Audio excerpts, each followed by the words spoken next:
রে নওজোয়ান তরুণেরা, আম্মা জান আমেনা বলেন, হুজুর রাসূলুল্লাহ যখন আমার পেট মোবারকে 2 মাস, আর একজন আল্লাহ পাকের নবী হুজুর তিনি চলে এলেন। বাবার আমার তিনি এসে আমাকে সালাম দিচ্ছেন, মারহাবা ইয়া রাসূলুল্লাহ।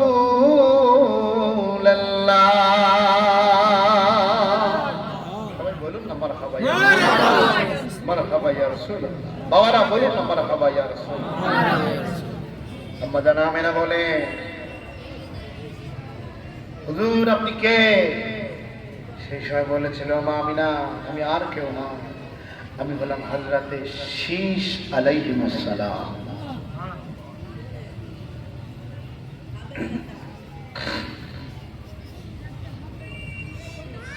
হযরতে শীশ আসলামের কথা বাবারা মনে পড়ে যায়। বাবা আদম 1000 বছর আল্লাহ পাক বাবা আদমকে হায়াত দিয়েছিলেন।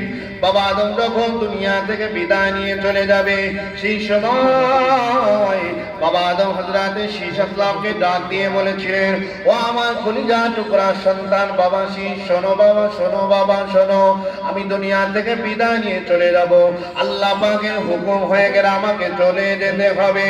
আমি বাবা আদম তোমার কলিজা টুকরা বাজান বলছি, বাবা দুটো ওসিয়ত তুমি আমার মানবে, বাবা দুটো ওসিয়ত তুমি আমার মানবে, বাবা দুটো ওসিয়ত তুমি মানবে। বাবা হযরতে শীশ আসলাম বলেছিলেন, জি আব্বা জান, আমি আপনার দুটো ওসিয়ত মানবো, বলুন। সেই সময় হযরতে আদম আসলাম বলেছিলেন, ও বাবা শীশ, আমার আল্লাহ পাক যখন আমাকে জান্নাতের মধ্যে তৈরি করলেন, আমি বাবা আদম বলছি জান্নাতের দেয়ালে দেয়ালে দেয়ালে দেয়ালে দেয়ালে দেয়ালে আখিরি নবী নাম, জান্নাতের গাছের পাতায় আখিরি নবী নাম, জান্নাতের হুরগেল বাঁধে চোখের পাতায় আখিরি নবী নাম। আমি বাবা আদম বলছি, আমি লক্ষ্য করে দেখেছি আল্লাহ পাকের মালাইকা ফেরেশতারা আখিরি নবী জিকির করে সদা সর্বদা। ও বাবা শীশ, তুমি যখন আল্লাহ পাকের জিকির করবে বাবা, ও বাবা শীশ, তুমি যখন আল্লাহ পাকের জিকির করবে, আখিরি নবীর কলমাটা সাথে সাথে পড়ে নেবে। আল্লাহ পাকের প্রশংসা করার সঙ্গে সঙ্গে আখিরি নবীর উপরে কালেমাটা পড়ে নেবে বাবা। ও বাবা শীশ, বাবা আমি আল্লাহ পাকের দরবার থেকে যা দেখেছি, আল্লাহ পাক আমি বাবা আদমকে ডাকিতে গিয়েছেন। ও বাবা শীশ, আমি তোমাকে ওসিয়ত করছি, যতদিন বেঁচে থাকবে বাবা আখিরি নবীর জিকির করবে, पैरवी करबे बाबा।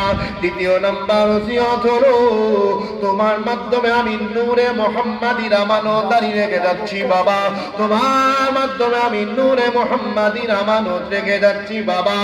নূরে মুহাম্মাদির ইজ্জত করবে বাবা, তোমার মাধ্যমে আমার আল্লাহ পাক নূরে মুহাম্মাদি ওই পর্যন্ত পৌঁছিয়ে দেবেন বাবা। আব্দুল্লাহ পর্যন্ত, আম্মা জান আমেনা পর্যন্ত চলে যাবে বাবা।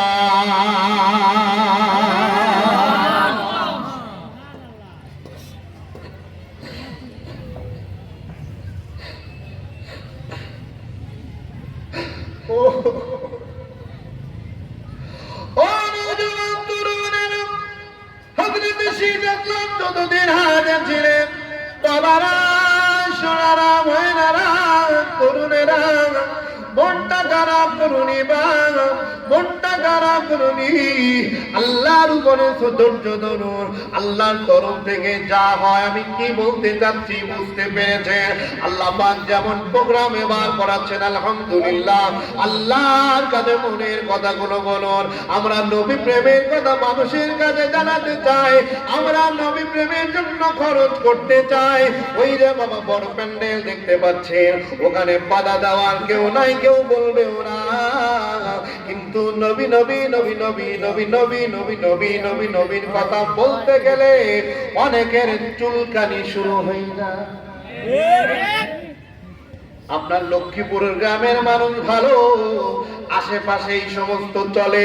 বাবারা, নওজোয়ান তরুণেরা, হযরত শীষ আসলাম আমার বলেছিলেন, হুজুর তার কওমের মানুষদেরকে ডেকে বলেছিলেন, হুজুর যখন বিদায় নিয়ে চলে যাবে তিনিও তার অনুসার ভক্তবিন্দুদেরকে বলেছিলেন, আমার আব্বাজান আমাকে ছোট ওসিয়ত করে গিয়েছেন, আমিও আপনাদেরকে একটা ওসিয়ত করে যাই, আমিও আল্লাহ পাকের নবী, আমি দুনিয়া থেকে বিদায় নিয়ে চলে যাব, আমি আল্লাহ পাকের নবী, আমিও দুনিয়া থেকে বিদায় নিয়ে যাব।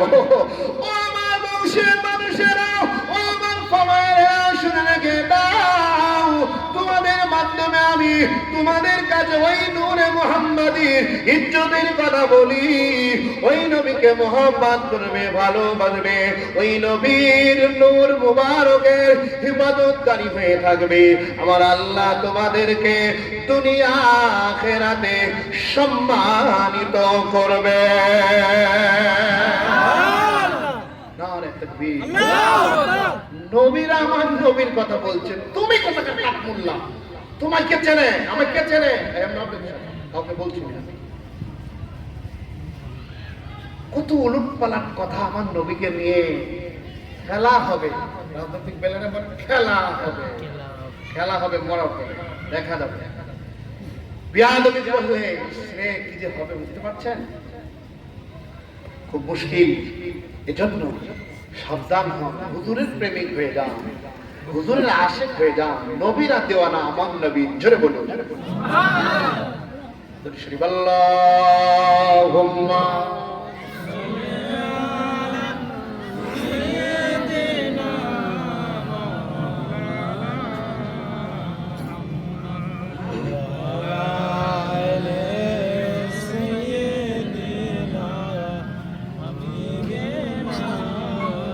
আমার নবীর কথা আমি অথবা গুনাহগারের মুখ থেকে কি শোনাবো, আর আমার মুখ থেকে